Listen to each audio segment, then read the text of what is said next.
एसटीचा प्रवास महागणार. 4 वेळा झालेल्या डिझेल दरवाढीमुळे लालपरी संकटात. 310 कोटींचा अतिरिक्त बोजा. परिवहन मंत्री प्रताप सरनाईक यांचे मोठे संकेत. देशात डिझेल दरवाढीचा मोठा फटका लालपरीला मोठ्या प्रमाणावर बसतो आहे. डिझेल वाढीमुळे एसटीचा प्रवास महागणार असल्याची शक्यता दिसून येत आहे. डिझेल वाढीमुळे आतापर्यंत एसटी महामंडळाच्या खर्चात तब्बल 310 कोटींची वाढ झाली आहे. याआधी 3,300 कोटी रुपयांचा खर्च महामंडळाच्या डिझेलवर होत होता. आता याच खर्चात 310 कोटी रुपयांची वाढ झाली आहे. 15 मेला डिझेलची पहिली वाढ 3 रुपये 10 पैशांनी झाली आणि त्यावेळी 124 कोटी रुपयांचा खर्च वाढला. दुसरी वाढ 93 पैशांनी झाल्यानंतर 37 कोटी 20 लाख रुपयांचा खर्च वाढला. तिसरी वाढ 91 पैशांनी झाल्यानंतर 36 रुपये 40 पैशांनी खर्च वाढला. चौथी दरवाढ 2 रुपये 81 पैशांनी वाढल्यानंतर 112 कोटी 40 लाख रुपयांनी खर्च वाढला. आत्तापर्यंत झालेल्या दरवाढीमुळे एसटी महामंडळाचा डिझेलवरील खर्च तब्बल 310 कोटी रुपयांनी वाढला आहे. त्यामुळे केंद्र आणि राज्य सरकारने मदतीचा हात पुढे केला नाही तर एसटीची भाडेवाढ अटळ आहे. तर आज शिवसेना नेते आणि परिवहन मंत्री प्रताप सरनाईक यांनी पत्रकार परिषद घेत माहिती दिली आहे. त्याचबरोबर डिझेल बचतीसाठी काही महत्त्वाच्या सूचना देखील देण्यात आल्या आहेत. यावेळी बोलताना परिवहन मंत्री प्रताप सरनाईक यांनी म्हटलं आहे की प्रत्येक आगारातून 5 लिटर डिझेल बचतीच्या सूचना प्रत्येक आगारांना सूचना दिल्या आहेत. जे आगार जास्त डिझेल बचत करेल त्यांना बक्षीस देण्यात येईल असंही त्यांनी यावेळेस म्हटलं आहे. देशात सातत्याने होत असलेल्या डिझेलच्या दरवाढीमुळे एसटी महामंडळावर आर्थिक संकट ओढवलं आहे. महिनाभरात 2 वेळा डिझेलचे दर वाढले असून सध्या डिझेल 91 रुपयांच्या पार केला आहे.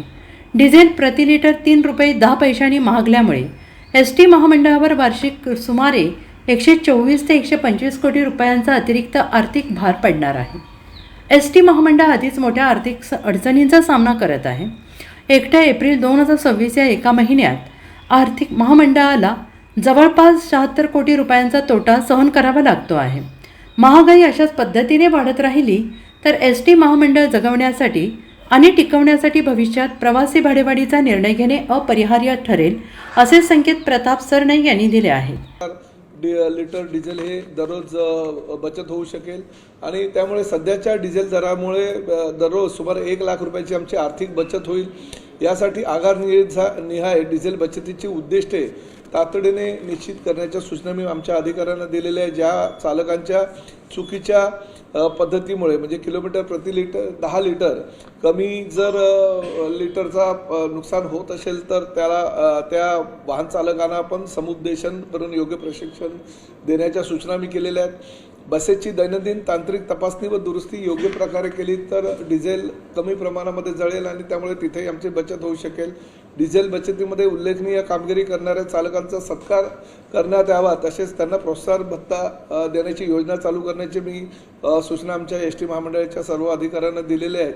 आणि जे आगार डिझेल बचतीच्या निर्धारित उद्दिष्टांपेक्षा अधिक बचत करतील त्या आगारांना दरमहा विशेष बक्षीस देण्याच्या सूचनासुद्धा मी केलेल्या आहेत. त्यामुळे पंतप्रधान आदरणीय नरेंद्र मोदीजी, राज्याचे मुख्यमंत्री देवेंद्रजी आणि उपमुख्यमंत्री एकनाथ शिंदे आणि सुनेत्राताई पवार यांच्या माध्यमातून महायुती सरकारनं डिझेल बचतीचं आणि पेट्रोल बचतीचं जे उद्दिष्ट आपल्या राज्यामध्ये निर्माण केलेलं आहे तशा पद्धतीची योजना एसटी महामंडळाच्या माध्यमातून पूर्ण राज्यभर राबवण्याचा निर्णय एसटी महामंडळाचा अध्यक्ष या नात्याने मी घेतलेला आहे.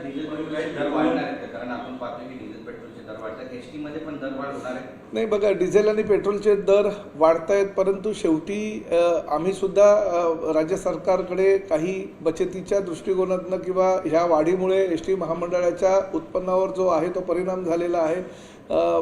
डिझेलच्या वाढलेल्या किमतीमुळे एसटी महामंडळाला जर आजची किंमत पकडली तर 310 कोटी रुपयाचं नुकसान हे वर्षाला होणार आहे आणि ते नुकसान एसटी महामंडळ सहन करू शकणार नाही.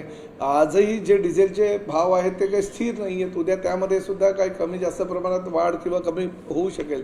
त्यामुळे सध्या परिस्थितीमध्ये आम्ही राज्य शासनाच्या ज्या काही सूचना आहेत त्याप्रमाणे आम्ही आमच्या अंमलबजावणी आम्ही करतो आहे. परंतु भविष्यामध्ये अशीच वाढ होत राहिली तर एसटी महामंडळाला सुद्धा भाडेवाढीशिवाय पर्याय राहणार नाही ही वस्तुस्थिती आहे.